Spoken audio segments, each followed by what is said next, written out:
अस्सलाम वालेकुम दोस्तों, फिनोमिनल फैक्ट्स में आप सबको खुश आमदीद। अल्लाह के रसूल नबी करीम सल्लल्लाहु अलैहि वसल्लम जब हुसैन पैदा हुए तो इन्हें बुलंद करके दुनिया को ये बताते थे कि हुसैन अलैहिस्सलाम मुझसे है और मैं हुसैन से। ऐ लोगो, अगर कभी हुसैन पर मुश्किल वक्त आ जाए और ये तुमसे मदद तलब करे तो इसका साथ देना, क्योंकि ये जन्नत के जवानों का सरदार है और मेरा खून है, मेरी औलाद है। लेकिन अफसोस अभी हुजूर करीम सल्लल्लाहु अलैहि वसल्लम को दुनिया से पर्दा किए थोड़ा वक्त ही गुजरा था कि करबला के मैदान में एक तरफ लाखों का मजमा था और दूसरी तरफ वो हुसैन जिसको अल्लाह के रसूल अपने कंधों पर सवार करते थे। 10 मुहर्रम के दिन हर एक इमाम हुसैन के कदमों पर कुर्बान हो रहा था। कभी इमाम हुसैन से ज़मीन मुखातिब होकर कहती है कि मुझे हुक्म दे, मैं अभी फट जाऊं और इस पूरे लश्कर को ख़त्म कर दूं। कभी आसमान चीख कर कहता है कि ऐ मेरे हुसैन हमें हुक्म दे, और कभी जन्नात कहते हैं ऐ मौला हमें हुक्म दे, हम इस फौज यजीद को ख़त्म कर दें। इमाम हुसैन ने तमाम अंबिया, औलिया, फरिश्तों और जन्नात से कहा, ये मेरे सब्र का इम्तिहान है। अल्लाह पाक मेरा सब्र आजमाना चाहता है और मेरे खून से ही इस्लाम को ज़िंदगी मिलेगी और मेरे शहीद होने के बाद रहती दुनिया तक किसी भी यजीद की मजाल न होगी कि कोई मेरे नाना हजरत मोहम्मद सल्लल्लाहु अलैहि वसल्लम की शरीयत को झूठा कहे। जब आपके साथ कोई न रहा तो एक ख़याम में आते हैं और बीबियों से अलविदा कहते हैं।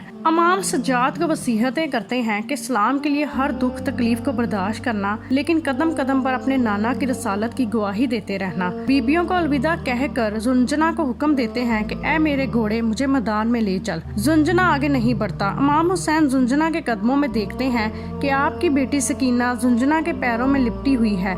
आप उतरते हैं, अपनी बेटी से फरमाते हैं ऐ मेरी बेटी सकीना अपने बाबा से अलविदा करो।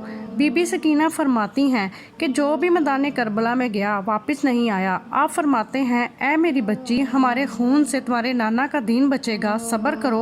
आप सकीना को प्यार करते हैं और मैदान में आकर बाआवाज़ बुलंद फरमाते हैं ऐ लोगो, मैं रसूल का नवासा हुसैन हूँ, फातिमा का बेटा, अली का लाल। मैं वो हूँ जिसके लिए हुजूर पाक सल्लल्लाहु अलैहि वसल्लम बार बार फरमाते थे मेरा खून रसूल का खून, मेरा गोश्त रसूल का गोश्त है।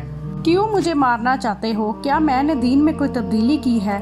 क्यों मेरे बच्चों को 3 दिन से भूखा रखा हुआ है? खून यजीद एक आवाज में कहती है हम सब तुझे तेरे बाबा अली के बुग़्ज़ में कत्ल करना चाहते हैं। फिर आप फरमाते हैं आज जो इस्लाम का परचम तुम हाथों में बुलंद करके खड़े हो, ये परचम मेरे बाबा अली ने बुलंद किया था। खंदक और खैबर में अगर मेरे बाबा अली ना होते तो इस्लाम की फतह नामुमकिन थी। आज उस अली को ये सिला दे रहे हो कि उसकी औलाद को इस बयाबान में भूखा और प्यासा रख कर कत्ल कर रहे हो। बस उमर बिन साद कहता है कि हुसैन की बात ना सुनो और हमला कर दो। तारीख में लिखा है कि इमाम हुसैन के मद्दे मुकाबिल जो भी आया वो खत्म हो गया। जमीन पर इससे पहले ऐसी जंग ना देखी। एक 3 दिन का भूखा प्यासा शेर की तरह लड़ रहा है और फौज दूर दूर भाग रही है। फिर आखिर शिमल अली साद ने यह सोचा ये अली का शेर है, इससे मुकाबला करना नामुमकिन है। पूरी फौज को कहते हैं कि एक साथ इमाम हुसैन पर हमला किया जाए, लेकिन कोई भी इमाम हुसैन के करीब ना जाए। दूर दूर से इमाम हुसैन को तीर मारे और आधी फौज जाकर ख़याम को आग लगाई। बस लाखों की फौज ने इमाम हुसैन को चारों तरफ से घेरा और दूर दूर भागते हुए इमाम हुसैन को तीर मारती रही, नेज़े मारती रही, इमाम हुसैन के ख़याम को जलाते रहे। इमाम हुसैन कभी खैमों की तरफ जाते, कभी सिपाहियों की तरफ आते। इतने में गैब से आवाज़ आई ऐ हुसैन तेरा अल्लाह तुझसे राज़ी हुआ।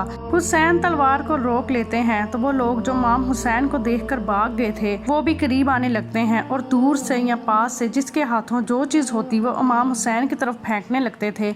तारीख में लिखा है जिसके पास नेज़े थे वो नेज़े मारता रहा, जिसके पास तीर थे वो तीर मारता रहा, जिसके पास तलवारें थी वो तलवारें मारने लगा और जिसके पास मारने को कुछ ना था वो करबला की गर्म मट्टी उठाता और इमाम हुसैन की तरफ फेंकता। तारीख में लिखा है कि आपके जिस्म पर इतने तीर थे कि आपका जिस्म मुबारक दूर से नजर तक नहीं आ रहा था। आपने चाहा कि आप अल्लाह के हुजूर सजदे में जाएं। आप अपने आप को घोड़े की जी से जमीन की तरफ लेकर जाते हैं, लेकिन आपके जिस्म मुबारक पर इतने तीर थे कि ना आप ज़मीन पर थे और ना घोड़े की जी पर। ये मंजर देखकर तमाम अंबिया इकराम ज़ारो कतार रो रहे थे। बस जैसे ही इमाम हुसैन का सर काटने के लिए करीब आता, इमाम हुसैन के चेहरे में उनका रसूल पाक सल्लल्लाहु अलैहि वसल्लम का चेहरा नजर आता और वो चीख कर दूर चला जाता। शिमर ने कहा ये काम मुझसे होना है और जैसे ही शिमर करीब आता है इमाम हुसैन के सर से इमामा उतारता है, आपके बालों में हाथ डालता है, छुरी को गले पर रखता है, पहली ज़रब चलाता है।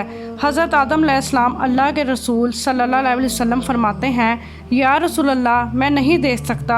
जैसे ही दूसरी ज़रब चलती है, हज़रत नूह अलैहिस्सलाम फरमाते हैं, या रसूल अल्लाह मैं आगे नहीं देख सकता।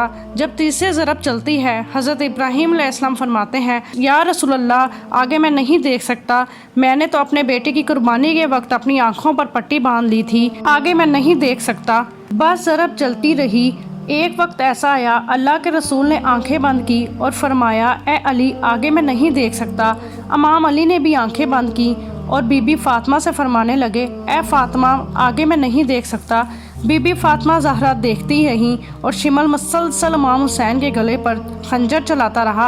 आप करीब आती हैं, दोनों हाथ इमाम हुसैन की गर्दन पर रखती हैं और फरमाती हैं, ए शिमर ना मार, मेरे बच्चे को ना मार, मैंने चक्कियाँ पीस पीस कर इसको पाला है, ये रसूल का नवासा है। लेकिन शिमर मुसलसल इमाम हुसैन के गले को काटता रहा।